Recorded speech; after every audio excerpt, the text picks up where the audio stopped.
Alright, so dumating na nga itong DJI Osmo Action. This is the first ever action camera. As you know, DJI is known for making drones, but now they started to make action cameras.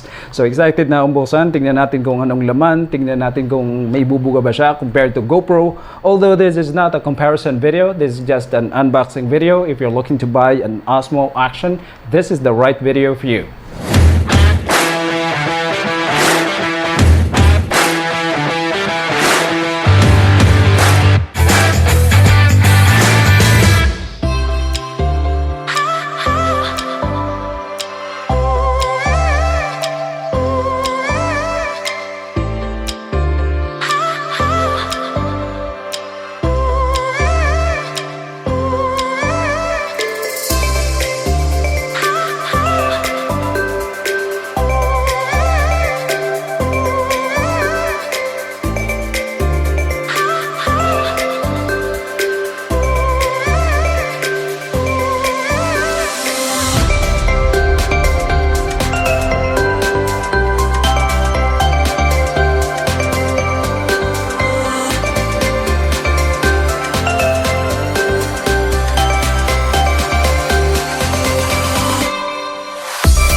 Ayun, nandito tayo sa BGC mga lods. I-test natin itong Osmo Action bilang kanina. Hindi natuloy yung pinuntahan ko. Pupunta ako ng PSA. May pupunta ako ng PSA sa Makati. Unfortunately, naubusan ako ng slot. So, bukas na lang ulit. Try natin itong Osmo Action kung medyo maganda yung kalalabasan niya. Ayun, pinaka gusto ko dito sa Osmo Action, meron na siyang monitor sa harap. Hindi ka na bibili ng external monitor. Katulad nung, as far as I know, yung GoPro Hero 8, wala pa siya. Wala pa siyang monitor sa harap. So kailangan mo pang bumili ng separate na monitor.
stabilization nitong Osmo Action. Tatakbo ako, try natin kung medyo steady pa siya.